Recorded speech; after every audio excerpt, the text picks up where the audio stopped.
Morning বন্ধুরা, কেমন আছো তোমরা সবাই? আশা করি ভালো আছো। আর আজকে বন্ধুরা তোমাদের সেই কিন্তু স্পেশাল ব্লগটা যেটা আমি আপলোড করতে বাধ্য হলাম, তার কারণ তোমরা আমার মাথাটা পুরো খারাপই করে দিয়েছিলে যে দিদি নাম্বার 1-এ যাওয়ার ব্লগটা তুমি কবে পোস্ট করবে। তো সেটা সত্যি কথা বলতে সময়ের অভাবের কারণে একদমই পোস্ট করা হচ্ছিল না। আর ভাবলাম আজকে যখন একটু সময় আছে তো সেটা তোমাদের সঙ্গে পোস্ট করেই দিই। তো সকালে এই যে আমরা উঠে পড়েছি, সকাল তখন 6টা বাজে। তো আমাদেরকে যেতে হবে একদম পুরো 9টার মধ্যে। তো 9টার মধ্যে যাওয়ার জন্য আমি একদম সকাল সকাল ঘুম থেকে উঠে পড়েছি।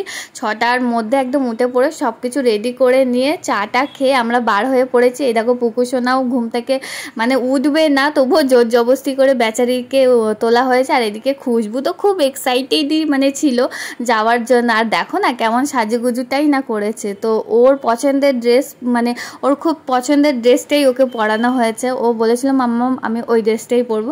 আর এইদিকে দেখো আমি গাড়ির ওয়েট করতে করতে একদম ঘেমে চান হয়ে গেছি।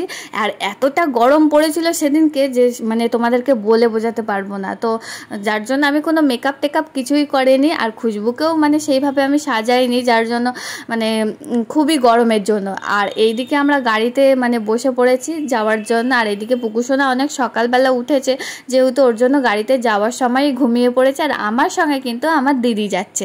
আর যেতে যেতে কিন্তু বন্ধুরা আমাদের অনেক সময় লেগেছিল, প্রায় 1.5 ঘন্টা মতন। তার কারণ হচ্ছে কি এটা অনেকটাই দূরে হয়েছিল, সল্টলেক স্টেডিয়ামে হয়েছিল। তো সল্টলেক স্টেডিয়ামে আমাদের আস্তে আস্তে ওলা বুকিং করে এসেছিলাম আমরা।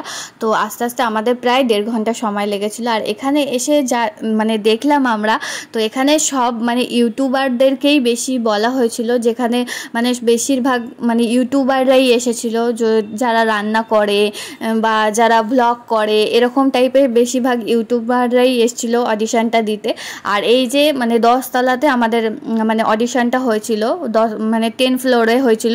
তো 10 ফ্লোরের এই যে লোকেশনটা তোমাদের সঙ্গে একটু শেয়ার করলাম। তো 10 ফ্লোরে উঠে যে কি সুন্দর জায়গাটা যে লাগছিল। আর পুকুসোনা তো কাছের এই জায়গাটা থেকে নড়তেই চাইছিল না, ও বাইরের এই দৃশ্যগুলো দেখতে খুবই ভালোবাসছিল। আর তখন কিন্তু খুশবুর অডিশন হয়ে গেছিলো। আর ও খুশবুর অডিশন হয়ে যাবার পরে আমার দিদি ওকে জিজ্ঞাসা করছিল যে কি বললো, কি ধরলো। আর ও সেগুলোই আমার দিদির সঙ্গে শেয়ার করছিল। আর এই দিকে দেখো এদের কিন্তু এখন অডিশন হয়নি, এরা সবে এসে পৌঁছেছিল। আর আমরা কিন্তু যেরকম টাইম দিয়েছিল সেরকম টাইমের মধ্যেই আমরা চলে এসেছিলাম। তো আমাদেরকে বলেছিল যে অডিশনটা দেওয়ার হয়ে যাওয়ার পরে তোমরা চলে যাবে না, দাঁড়াবে। তো তোমাদেরকে একটা কিছু কথা বলার আছে। তো ওর জন্য আমরা দাঁড়িয়েই ছিলাম, তখন আমরা যাইনি। আর এদিকে আমরা অনেকক্ষণ ওয়েট করছিলাম যে কখন আবার আমাদেরকে ডাকবে।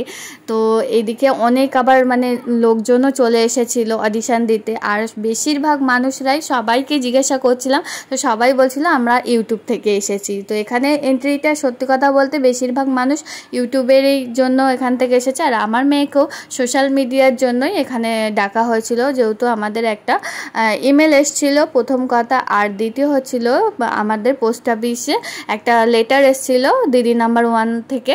তো সেখান থেকেই আমার মেয়েকে নিয়ে যাওয়া হয়েছিল। আর এই সুযোগটা সত্যি কথা বলতে বন্ধুরা আমিও মিস করিনি, যখনই ডাকা হয়েছিল আমরা তখনই চলে গেছিলাম। আর এটা ছিল আমাদের এন্ট্রি গেট। তো এন্ট্রি গেটের এখান থেকে ভিআইপি যারা তারাই যেতে পারবে। আর যারা অনলাইন থেকে ফর্ম ফিল আপ করে অডিশন দেওয়ার চেষ্টা করছে, তো তারা হয়তো অন্যভাবে অন্য জায়গাতে ওদের অডিশন আছে। তো আমরা যাবার পরে আমাদেরকে এটাই বলা হয়েছিল। তারপর খুশবুর অডিশনটা শেষ হতে হতে আমাদের প্রায় 1:30 বেজে গেছিলো বাড়ি আসতে আসতে। তার কারণ হচ্ছে কি 2 বেজে গেছিলো, 1:30টার সময় হয়তো শেষ হয়েছিল। আর তার কারণ হচ্ছে কি আমরা সব প্রচণ্ড সকাল সকাল বার হয়েছিলাম, যার জন্য আমাদের অনেক আগে হয়ে গেছিলো। আর আমরা যদি দেরি করে যেতাম তাহলে আমাদের আরও দেরি হয়ে যেত। তো ফাইনালি আমরা বাড়িতে চলে আসছিলাম। তারপরে আমার একটা সুন্দর একটা শখের জিনিস যেটা আমি ফোনে দেখতে পাই সবাই যায়, তো সেটা আমিও দেখতে পেলাম। যেই ঝুলন্ত রেস্টুরেন্টটা আমার খুব যাওয়ার ইচ্ছা ছিল, তো তখন আর হয়ে ওঠেনি। তো দেখা তো হলো, এটাই আমার কাছে অনেক। তো তারপরে এই বড় বড় 58 তলা বিল্ডিংগুলো আমি দেখছিলাম, ফ্ল্যাটগুলো। তো সেটাও দেখতে সত্যিই খুব সুন্দর লাগছিল, যার জন্য তোমাদের সঙ্গেও একটু শেয়ার করলাম। তারপর বাড়িতে আস্তে আস্তে অনেকটাই দেরি হয়ে গেছিলো বলে ভাবলাম যে আর কি নেব, তো ভাবলাম সবাই মিলে একটু বিরিয়ানি খাওয়া হয়ে যাক, কিছুটা আনন্দের জন্য আর কিছুটা মানে সত্যি কথা বলতে এরকম একটা জায়গায় যাওয়ার একটা আনন্দের চোটে সবাই মিলে বিরিয়ানি খেয়েছিলাম। তো দিদিকেও দিয়েছিলাম, দিদিও বাড়িতে গিয়ে বিরিয়ানি খেয়েছিল আর আমরাও বাড়িতে এসে বিরিয়ানি খেয়েছিলাম।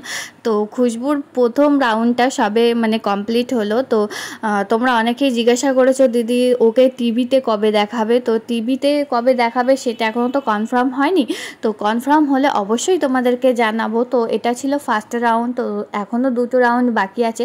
যদি আমার খুশবু দুটো রাউন্ডে মানে সিলেক্টেড হয়ে যায় তখন ওকে ফাইনালি একদম টিভিতে দেখাবে। তোমাদের ভালোবাসায় আমাদের খুশবু, মানে আমার বলা ভুল, তোমাদেরও খুশবু। তো তোমাদের খুশবু যে এত দূরে একটা জায়গায় যেতে পারবে সেটাই আমার কাছে অনেক। তো তোমরা অনেক অনেক দোয়া করো।